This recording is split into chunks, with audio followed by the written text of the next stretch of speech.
Okay. Hopefully everybody had a chance to enjoy coffee and get a chance to look at some of the items that we have on display. Just one point I want to bring up first of all is the pictures of all the New Brunswick airmen that you see over there. The blue backdrop that's on the one middle panel, that is actually the presentation we were supposed to have had here today, but it's part of the funding we received from the provincial government was to get that panel done up. So it's going to be about 8 feet high by about 16 feet, so 8 feet on each side of that, it rounds in. But that is something that's coming. We're going to be able to do up panels on that and use it for years to come. And our long-term plans is that we will create some of those panels specifically for each area. So when we do a presentation like this, you'll see pictures of people from the local area that served either in the Air Force or they were in civilian aviation, whatever. New Brunswick Aviation Heroes, past, present, and future is the name of it. So I'd like to actually start off with a few thank yous. First of all, to the 3 levels of government for the support they've shown to the museum over the past 8 years. The city was involved in helping us when we did an event in 2016 to mark the 75th anniversary of the base opening here in Chatham. They also helped us when we had an event in 2017 to recognize the 50th anniversary of Golden Hawk Appreciation. The province has been providing us funding support to take care of our collection management activities, which if you see some of the tags and stuff like that, the uniforms that we have there, they've all been numbered and added into our collection. We've been able to hire somebody to do that.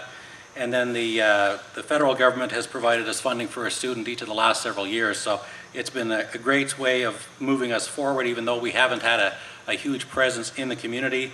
It's one of those things that it's been hard to do without actually having a location to be at. And I do actually have a full-time regular job, so I do this volunteer as time allows and as my wife allows. So it's one of those things. But as I said, for those who know me know that it's been 8 years that we've been working on doing this, and we believe the time is right for it to happen now, and there's a few reasons for that. There is federal funding available through the Canada Cultural Spaces Fund, and we've actually applied through them to get some funding for our feasibility study.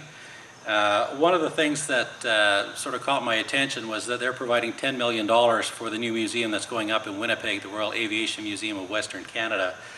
So there were some good comments there about why it was important for the government to fund that, and I think it's just as plausible for them to fund us and to recognize all the aviation heroes of New Brunswick.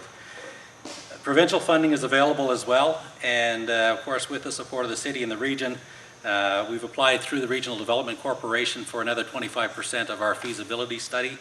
They are still reviewing that, so it is a work in progress. From the federal side, they say it could be months. They've got so many projects and stuff like that, it might be delayed, so I don't know whether we will wait for the delay. We may move ahead with it anyway, just because we can't really do anything else until this feasibility study is finished. So it's all part of our funding, this funding request that we're putting out now in the Great Canadian Giving Challenge. One of the other things about now is that with the pandemic looking like it's starting to phase out and we might start to recover from it, we're going to look to help put people to work. So there's going to be the design of the museum, surveying needs to be done, construction, landscaping, monuments, etc. And as you can see by the plans that we have here, there's a lot of work that's going to be involved. So it's going to take a lot of businesses and a lot of people to bring this together. So I think it's a great way to put some funding, some government funding to use, and to have other businesses to step forward and help out. And like I said, help us help our economy recover.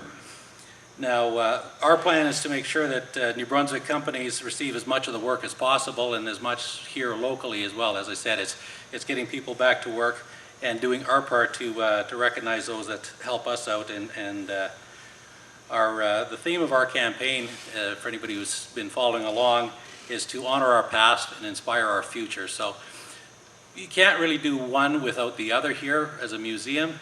If we tried to do just the honoring our past, museums, some people think museum, their eyes sort of glaze over and it's a bunch of old people and stuff, and they're not interested.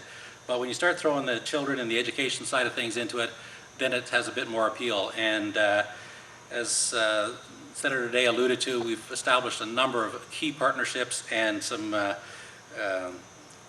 very significant honorary patrons that have stepped forward that really are interested in our campaign and support what we do, including astronaut Dr. Roberta Bondar. She recently signed on. Yesterday we had the Air Transportation Association of Canada. They represent the airlines and the civilian aviation. Their president is now another honorary patron we have. I'll get into some of the other ones here shortly, but it's one of those things that they see value in what we have to offer. And again, we're in New Brunswick. A lot of times people think it's the drive-through province and stuff. I've heard that several times since I've been here, but we're not. We have to have reasons for people to stop in, and I think this is a key way of doing it. There are aviation museums in Nova Scotia, but as the pandemic has shown us, New Brunswick children are kept from that because with the borders locked down, which we never thought would ever happen, they couldn't go there. So they don't have any place to go and have dreams of flight inspired. We don't have much of an Air Force here in New Brunswick anymore. We have 403 Squadron that has the helicopters in Gagetown, but they're not out visible to everybody. Like those that grew up here in this area remember the Sabres, they remember the Voodoos. Those were aircraft that made an impression on people. You knew they were here. This aircraft may not have the same impression as the Voodoo did. You won't hear it quite as loudly, but it's one of those things when people see it, it makes them think flying is something that's inspired dreams for years, and we think it still can. Now, when it comes to honoring our past, the NB Aviation heroes that we're looking at, including Captain Cyril Bun Crean, who was from this very local area, and Flight Lieutenant Billy Weeks, who received the Distinguished Flying Cross. He was from Logieville. And it was mentioned about Lord Beaverbrook and the support of the Beaverbrook Canadian Foundation. And for those who don't know, Lord Beaverbrook became the Minister of Aircraft Production in the UK in the early part of the Second World War, and he was instrumental in producing the aircraft that were fighting in the Battle of Britain. Really, if it wasn't for his efforts, Britain might have lost that battle and Germany might have taken over.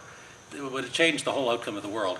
So we really have him to thank. And needless to say, when I actually spoke with the great-grandson of Lord Beaverbrook, he mentioned that this was such a dear project to their heart because of the aviation thing and because it was from the Miramichi area. So the $100,000 we really believe is the tip of the iceberg for the support we're going to receive through the foundation. And that didn't include the current Lord Beaverbrook, who we've invited to be an honorary patron. We're still waiting for him to make his decision. And again, I think it's one of those things, once our feasibility study is done and they see that we have the support of the community and the region and the province, that they will step forward with even more support. Now, another thing that we have, and as you can see here, we are looking at doing up an aviation heritage park, and it's going to recognize the airmen that were from New Brunswick that were killed during the wars. It's also going to look at all those that died in training accidents. There were a number of people that came to Chatham learning to fly that were killed over the years, from the time of vampires right through to the Voodoos. And so we're looking to set up a monument to honor them. And for those who aren't aware, when the Sabre years were here, we trained the pilots that went overseas to the #1 Air Division, and they flew the Sabres, and it was the early part of the Cold War. Their job was to make sure that the Soviets didn't show any more aggression and try to get into other Western European countries. And so, like I said, they trained here, and then they went overseas. And there was a number of pilots that died over there, but not just the pilots, there was a number of children that died there. And at the time, Canada did not repatriate these children. They were buried overseas and left there.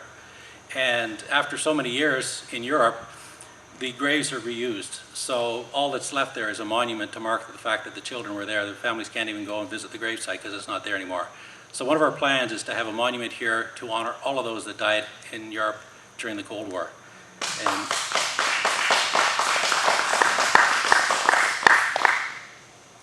that will give them a home, so anybody that's family that wants to honor those that have passed away, they can actually come to Miramichi and have a place where they can honor those that died.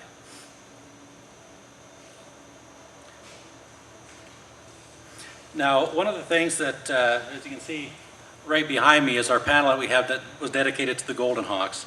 I've had a relationship with the Golden Hawks since 2012, and I know pretty much all of the surviving officers and a number of the surviving ground crew members. They've actually provided a letter of support. This was their home, and even though they moved to Trenton, Ontario in 1960, the fall of 1962 and they were there for the 63 season, this was their home. And they are so supportive. They've been supporting us for the last several years. And our plan is to name our education center the Golden Hawk Aerospace Academy. We will try to live up to the standards of excellence that they were known for. And as part of those efforts, as I said, with the partnerships we've established include the Air Cadet League of New Brunswick, Mount Allison University, the Atlantic Canada Aerospace and Defence Association, Forest Protection Limited, the Canada Aviation and Space Museum, the Atlantic Canada International Air Show, the Royal Canadian Air Force Association, Resurgo Place, the museum in Moncton, the St. John Jewish Historical Museum, the Royal Aviation Museum of Western Canada, of course, the Tourism Industry Association of New Brunswick. We're also currently working on partnerships with the New Brunswick Community College, University of New Brunswick, and I've had a meeting the other day with the Black Association of Black Aviation Professionals Network to try to ensure that Black youth of New Brunswick will also feel that this museum and the education center is for them. Now, we do have a growing collection of artifacts, so as you can see by the exhibit, that's not a lot there, but as I said, we had planned to have more things, but COVID reared its ugly head again, so the people that were making our exhibit cases and stuff for us, they didn't have the parts they needed, so we're hoping that it will be in Fredericton for our event there. But that's just the tip of the iceberg. If you saw my basement, you'd understand why my wife is happy we're going to finally have a place to move stuff to. It's taken over half of my shed and my basement to store items that have been donated. And having a place means we're going to get a lot more stuff because people hesitate to donate because they don't have a place to put it. And of course, having a big place to put it without anything in it, it's sort of a catch-22 situation. But our collection will soon include this aircraft you see before us. And that's thanks to Mr. Larry Ricker and Lucy Bernier, his wife, sitting right behind us in the red t-shirts.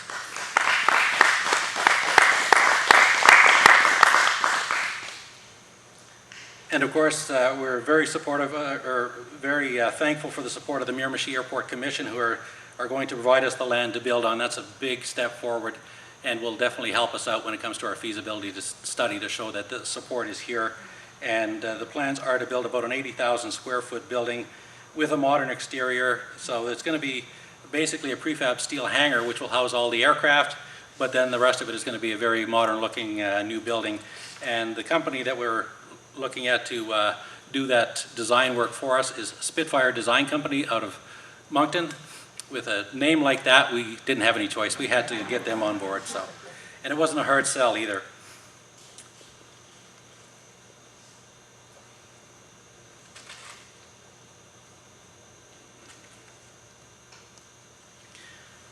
So just again, the Senator did really take a lot of provide a lot of the information that I was going to touch on. So I'm not going to rehash a lot of that. Again, right now our big focus is fundraising, getting our feasibility study done, and getting our initial design plans done. And it's this month here, the month of June, we have the Great Canadian Giving Challenge, as he mentioned. It is online through our Canada Helps website. The brochures up at the front, there are some French and English brochures there. They do have our website address. It does talk about the Great Canadian Giving Challenge and where to go. Thanks to a couple of our honorary patrons who just happen to be here today, we do have over $2,300 that's been raised in the last 4 days. Thank you guys very much for those donations.